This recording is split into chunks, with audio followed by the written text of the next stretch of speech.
Big pass இன்று கமலஹாசன் உண்மையிலே உச்சபட்ச ஆயுதத்தை பயன்படுத்தியிருக்காரு அப்படிங்கிறது உண்மை.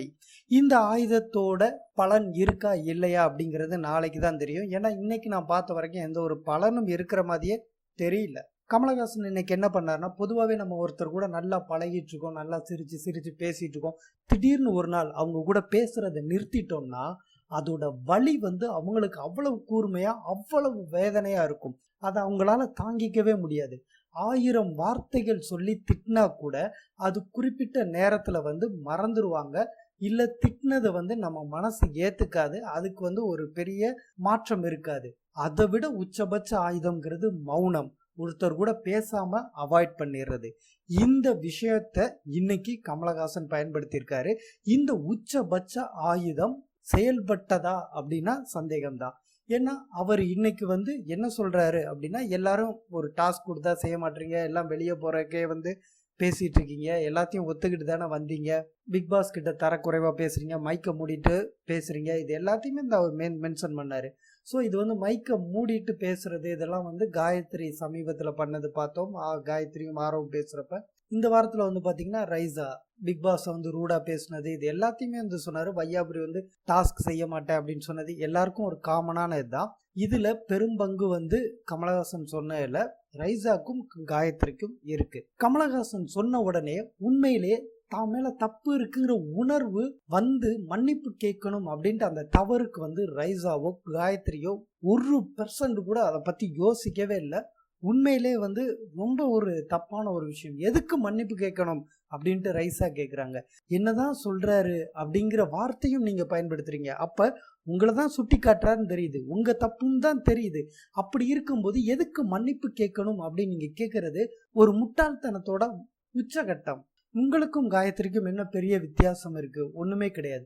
இதை தாண்டி கமலஹாசன் ஒரு அற்புதமான சொன்னார். ஒரு வேலையில எவ்வளவு டெடிகேஷன் இருக்கணும் அப்படின்ட்டு. இன்னைக்கு அப்துல் கலாம் ஜெயிச்சாலும் சரி, மகாத்மா காந்தி இந்த தேசத்துக்கு சுதந்திரம் வாங்கி கொடுத்ததும் சரி, எதை எடுத்துக்கிட்டீங்கனாலும் சரி, எந்த ஒரு சாதனையாளரோட சரித்திரம் எடுத்தாலும் சரி, தாமஸ் ஆல்வா எடிசனா இருக்கட்டும், ஹென்ரி ஃபோர்டா இருக்கட்டும், ஆப்ரஹாம் லிங்கனா இருக்கட்டும், பெருந்தலைவர் காமராஜராக இருக்கட்டும், யாரனாலும் நீங்க எடுத்து பாருங்க, அவங்களோட வேலையில அவ்வளவு டெடிகேஷனா இருந்தாங்க. எடுத்துக்கிட்ட விஷயத்த கைவிடாம கடைசி வரைக்குமே ஜெயிக்கணுங்கிறக்காக போராடினாங்க.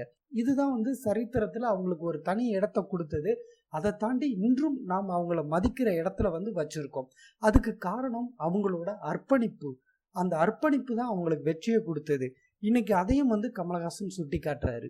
இங்கேயே இவ்வளவு ஒழுக்கம் இல்லாம இருக்கீங்களே, உங்களை நாளைக்கு நான் ஷூட்டிங் கொடுக்குறப்ப லஞ்ச் போயிட்டு அதுக்கப்புறம் நீங்க ஷூட்டிங் பாதியிலே போயிட்டீங்க, எனக்கு பிடிக்கல, தலை வலிக்குது அப்படி இப்படின்னு சொன்னீங்கன்னா எப்படி உங்களை நம்பி வேலை கொடுக்க முடியும் அப்படின்னு கேட்குறாரு. உங்க எல்லாருக்குமே வெளியே போனா உங்களுக்குன்னு ஒரு தொழில் இருக்கு, இந்த தொழிலை விட்டு போக போறேன் இந்த 100 நாளைக்கு அப்புறம் அப்படிங்கிறது வேற. திரும்ப இந்த தொழிலுக்குள்ளதான் வரப்போறீங்க. நாளைக்கு இதை வச்சு உங்களுக்கு ஒரு வாய்ப்பு கிடைக்கணுங்கிறப்ப இந்த கேரக்டர் நீங்க எப்படி எக்ஸ்போஸ் பண்றீங்களோ அதை பொறுத்தா உங்களுக்கு வெளி வாய்ப்பு கிடைக்கும் அப்படிங்கிறத அவ்வளவு விஷயம் சொல்றாரு. அதுக்கப்புறம் கூட அந்த உணர்வு யாருக்குமே வரல அப்படிங்கிறதா ஏத்துக்க முடியல. கமலஹாசன் சொல்லிட்டு அதை கட் பண்ண உடனே சார் சார் சார் சார்ன்ட்டு ஸ்நேகனும் வையாபுரியும் மட்டும் எந்திரிச்சாங்க. அதுக்கடுத்து கணேஷ் எந்திரிச்சாரு. அவங்களும் உண்மையான உள்ளத்துல இருந்து தங்களோட தவற உணர்ந்து மன்னிப்பு கேட்டாங்களா அப்படின்னு தெரியாது. என்ன காரணம் அப்படின்னா, ஸ்நேகன் அதுக்கடுத்து உள்ள போயிட்டு, அதாவது அவங்களோட பெட்ரூம் போயிட்டு பிக் பாஸ் அந்த கேமராவில் பார்த்துட்டு பிக் பாஸ் கிட்ட நாங்கள் எல்லாரும் சார்பாக மன்னிப்பு கேட்டுக்கிறேன், வையாபுரி அண்ணனுக்காகவும் எனக்காகவும் அப்படிங்கிறாரு. ஏன்னா பின்னாடி வையாபுரி உட்காந்துருக்காரு. சொல்லிட்டு அதை பேசி முடிச்சுட்டு திரும்ப போயிட்டு என்ன சொல்றாருன்னா, ஏதோ நம்ம கேட்க வேண்டியது சொல்ல வேண்டியது சொல்லியாச்சு அப்படிங்கிறாரு. அப்ப என்னன்னா, இவர் மேல எந்த ஒரு தப்பும் இல்லை அப்படிங்கிற மாதிரி கொண்டு வரணும்னு தான் அவர் நினைக்கிறாரு.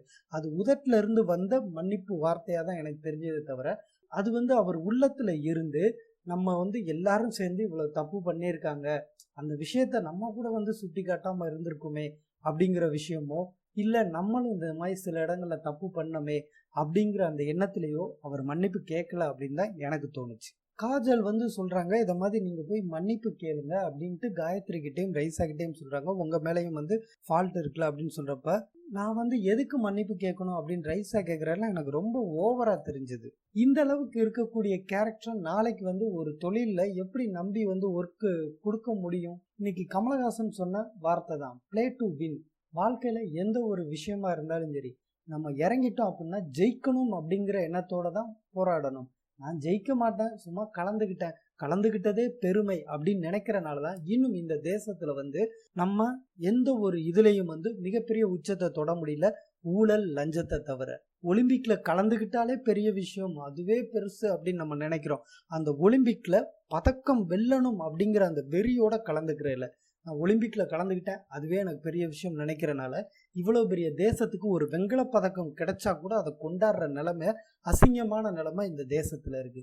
அதுக்கடுத்து இன்னைக்கு மக்கள் கேட்ட கேள்வி, இது எல்லாத்தையும் வந்து உள்ள இருக்கிற எல்லாருக்கிட்டையும் கேட்டாங்க. யாருமே வந்து உண்மையா பதில் சொன்ன மாதிரி எனக்கு வந்து தெரியல. அதுலயும் ஆரவ் சொன்ன பதில் வந்து பாத்தீங்கன்னா, அவருக்கு வந்து இந்த போட்டியில ஜெயிக்கிறத விட, பணத்தை விட அவர் சம்பாரிச்சு வச்சிருக்கிற பேரு, அந்த விஷயம்தான் முக்கியம் அப்படிங்கிறாரு. கேரக்டர் முக்கியம் அப்படின்னு நினைக்கக்கூடிய ஆரவ் எதுக்காக ஓவியா விஷயத்துல அப்படி நடந்துகிட்டாரு? அதுல அவர் கேரக்டர் மைனஸ் ஆகுது அப்படிங்கிறது அவருக்கு தெரியாதா? அப்ப யாருமே வந்து உள்ளத்துல இருந்து பதில் சொல்லவே இல்லை. அதுவும் ஸ்நேகன்லாம் சொல்றாரு, நான் புறமே பேசுறது இல்ல அப்படிங்கிறாரு. ஸ்பெசிஃபை பண்ணி கேட்கிறப்பையும் இல்ல அப்படின்னு மறுக்கிறாங்க. வையாபுரி என்ன சொல்றாரு, நான் இத மாதிரி வந்து டாஸ்க் என்னால பண்ண முடியாது, எனக்கு 48 வயசாச்சு, இந்த ஹார்ட் ஒர்க் பண்ண முடியும். உண்மையிலே டீப்பா யோசிச்சோம்னா வையாபுரி சொல்றதெல்லாம் ஒரு நொண்டிச்சாக்கு தான். நான் வந்து எனக்கு இத மாதிரி இருக்கு, அதனால வந்து நான் என்னதான் வந்து செய்ய முடியல அப்படிங்கிறத சொல்றேன் அப்படிங்கிறாரு. உங்களால செய்ய முடியலன்னா உங்களுக்கு ஒதுக்குன டீம்ல வந்து சொல்லிட்டு, இந்த வேலையை என்னால் பார்க்க முடியலப்பா, நான் வயசானவன்ப்பா, நீங்கள் பாருங்கள் இளவட்டம் தானே, இளரத்தம் தானே அப்படின்னு சொல்கிறது வேற. நீங்கள் வந்து இந்த மாதிரி டாஸ்க்கை யாருக்குமே கொடுக்காதீங்க, இங்கே இருக்கிறவங்க யாருமே பார்க்க முடியல அப்படின்னு சொல்கிறது வேற. இதைத்தான் கேட்டாங்க. இதுக்கு உங்ககிட்ட இருந்து உண்மையான பதில் வரல, நியாயப்படுத்தும் பதில் தான் வந்தது. இதை மாதிரி ஒவ்வொரு கொஸ்டினுக்கும் எடுத்துகிட்டு பேசிகிட்டே போனோம்னா யாருமே உண்மையே பேசவே இல்லை. ரைசாவை எடுத்துக்கிட்டோம்னா ரைசாவும் வந்து எதுவுமே ஒரு உண்மையாக பேசலை, ஆரோ உண்மையாக பேசலை. காயத்ரி எடுத்துக்கிட்டா காயத்ரி என்னென்னமோ நியாயப்படுத்துகிறாங்க. அதாவது அவங்கள ஹேர்ன்னு திட்டினா கோவம் வருமா, இவங்க எல்லாரையும் திட்டுவாங்களாம். அப்பா டக்கர்னு சொல்கிறதுக்கு பதிலாக ஹேர்ன்னு சொல்லிட்டாங்களாம். அதனால் ஹேர்னா அப்பா டக்கர்னு எடுத்துக்கணுமா? நாங்கள் அப்போ இவங்களை ஹேர்னு திட்டினா அது அப்பா டக்கர்னு இவங்க எடுத்துக்க வேண்டியதானே? என்ன மென்டாலிட்டினே தெரில. அதாவது எல்லாரும் வந்து தங்களை நியாயப்படுத்துறதுக்காக உதட்டளவில் யோசிச்சு யோசிச்சு புத்தியை யூஸ் பண்ணி இப்படி வந்து கதை சொன்னால் நம்பிடுவாங்கன்ட்டு சொல்கிறாங்க. அந்த கதையெல்லாம் வந்து உங்கள் கதை தெரியாதவங்க கிட்ட சொன்னால் நம்புவாங்க, உங்கள் கதையை தெரிஞ்ச எங்க கிட்ட சொன்னால் நாங்கள் எப்படி நம்புவோம்? இதை தாண்டி இன்னைக்கு எபிசோட்ல வந்து பாத்தீங்கன்னா சுஜா வந்து சில விஷயங்கள் வந்து கொஞ்சம் புரிதலுக்கு வந்திருக்காங்க அப்படின்னு சொல்லலாம். காஜல் வந்து நாளைக்கு காயத்ரி போனதுக்கு அப்புறம் அந்த காயத்ரி இடத்த நிரப்பக்கூடிய ஒரு நபரா தான் வருவாங்க அப்படின்னு தெரியுது. ஏன்னா வந்து அவங்களுக்கு ரைசா, ஆரவ், காயத்ரி இவங்க 3 பேரை ரொம்ப பிடிச்சிருக்கு. இது ஒவ்வொன்றா அவங்க கொஸ்டின் என்னென்ன பேசினாங்க என்னென்ன ஒவ்வொன்றுக்கு விளக்கம் கொடுத்தா இன்னும் நேரம் இழுக்கும் அப்படிங்கிறனால இன்னைக்கு எபிசோட்ல வந்து ஒரே ஒரு விஷயம்தான், கமலஹாசன் கையாண்ட விதம் அற்புதமானது. உச்சபட்ச ஆயுதத்தை பயன்படுத்தியிருக்காரு. அதை உணர்ந்தாங்கன்னா உணரவே இல்லை. மீண்டும் நாளை ப்ரோமோ ரிலீஸ் ஆனதுக்கப்புறம் சந்திப்போம். நன்றி.